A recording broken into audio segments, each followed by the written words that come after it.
Hello guys and welcome to my new video, and today we'll be talking about something really exciting. So if you have seen my stream for the last week or so, I've kind of started playing my Mistweaver. I wanted to experiment with a new build that has been discovered by a lot of people, and it has been yielding amazing results in Mythic rating and Mythic Plus, and it's all about that haste.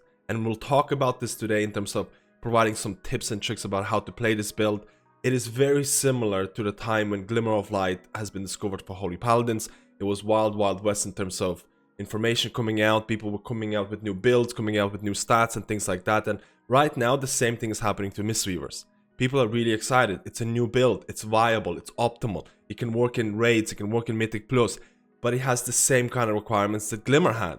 There is a big requirement in terms of the gear, in terms of the stats that you need to have before you're going to attempt this, in terms of the Azeroth traits. In terms of the gameplay, it's also very high APM, actions per minute. It can be very daunting for new players to attempt this, but let's hope that this video is going to shed some light on this. There's going to be some links in the description of available guides, written guides made by people who have attempted this in really high-end content. Check them out if you want to have something more concrete to read later on. But first of all, let's get started with what's happening with Mistweaver Monk in BfA 8.3. If you've been playing Mistweaver Monk in BfA right now, there are actually 3 builds that are completely viable for a Mistweaver Monk, especially in raiding content. And again, the bread and butter upwelling build, where you pick the upwelling talent and cast Essence Font as much as you can, and then heal the targets who have Essence Font hot on them in order to double proc your mastery. This has been available for monks for the whole of BfA, and it's been used throughout the expansion, and it's still the #1 on one of the most popular builds for fights like Rathian and Skitra, because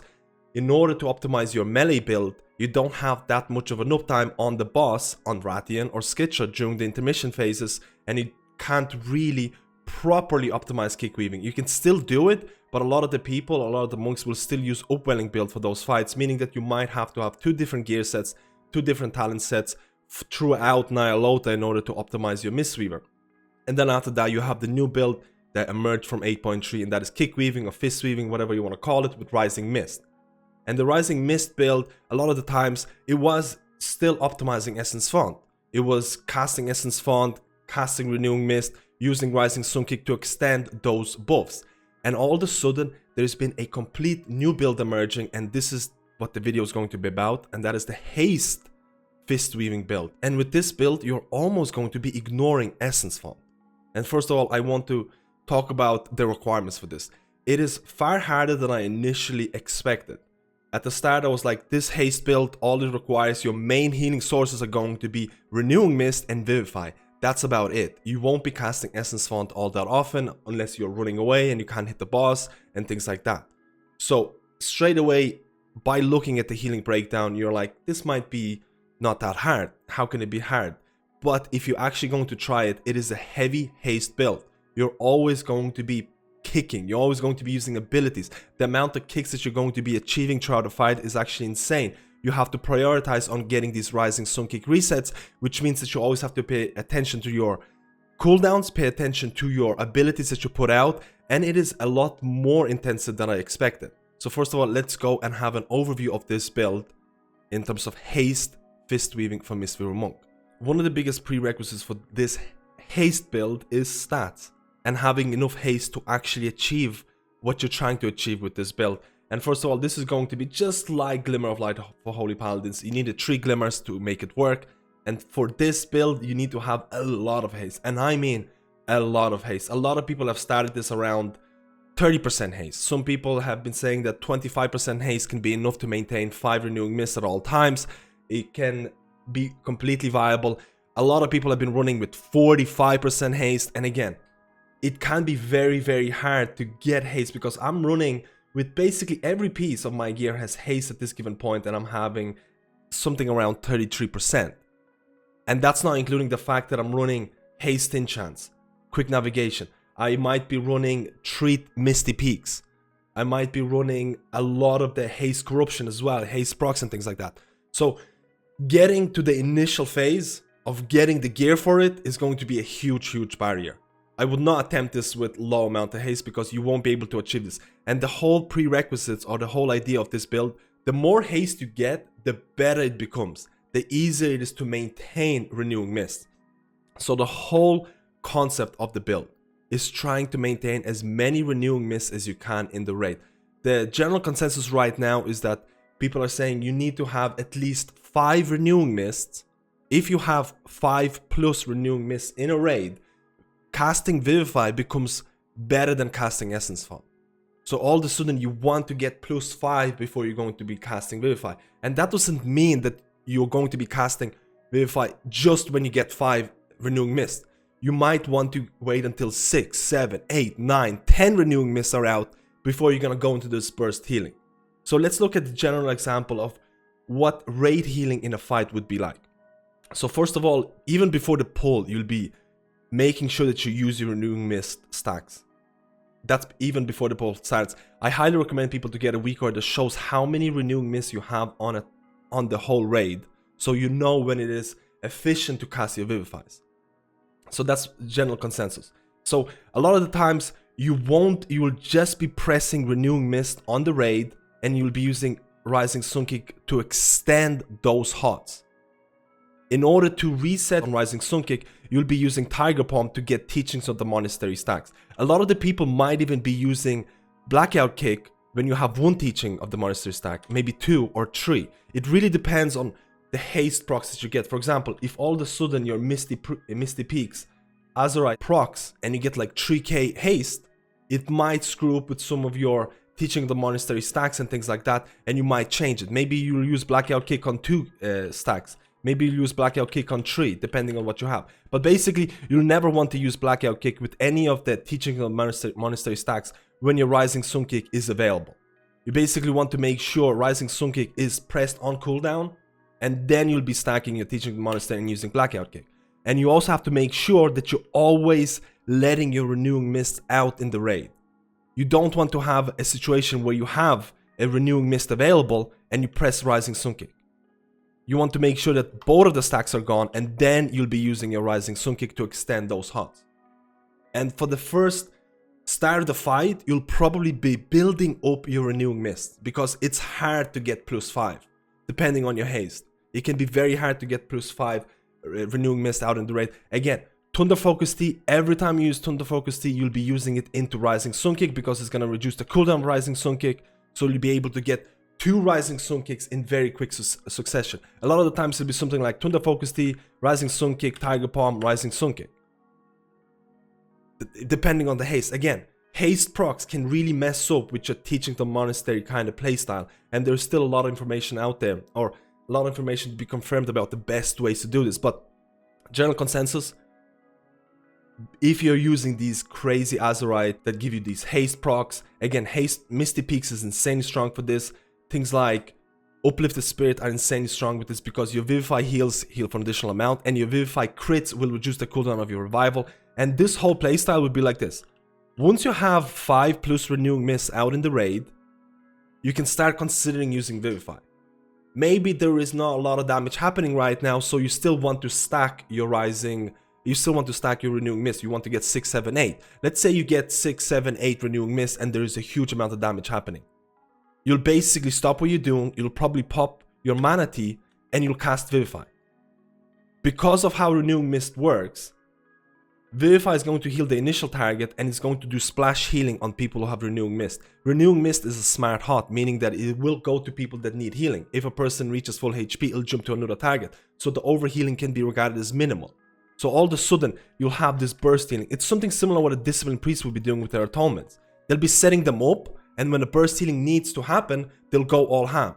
A lot of times, if you're doing a fight like Moth, you might be using ERT, Ever Rising Tide, as your major, because mana is not an issue.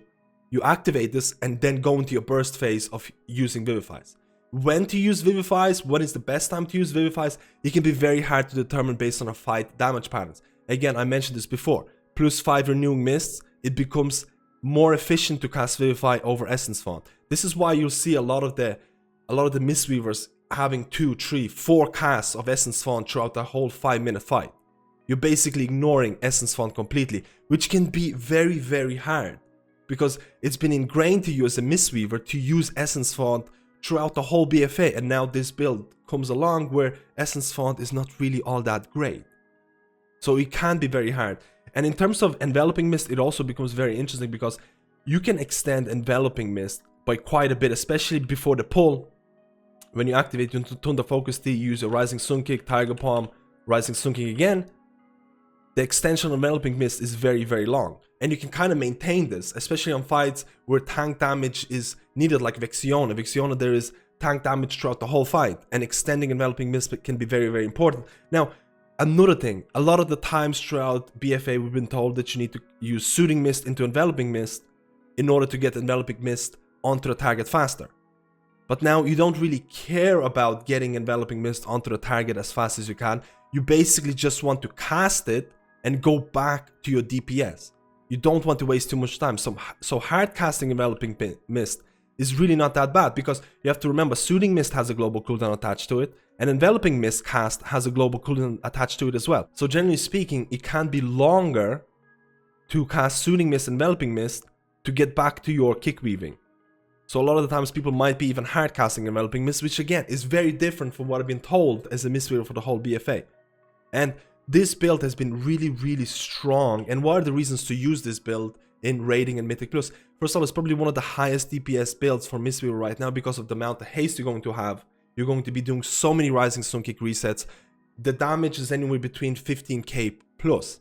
It might not beat Discipline Priest or Holy Paladin who are going more DPS build, but this is probably going to be the highest DPS build for Mistweavers right now. It can output a huge amount of healing right now as well. In terms of the talent builds that I've been using, you can see on the footage that I'm doing Moth and I'm using Refreshing Jadewind. Refreshing Jadewind really doesn't work that great with this build, mainly because it is very heavy in terms of global cooldowns. And you don't want to be pressing a lot of buttons outside of your Tiger Palm, Blackout Kick, Rising Sun Kick, and your Renewing Mist. You don't really want to be pressing or spending a lot of time outside of that cooldown.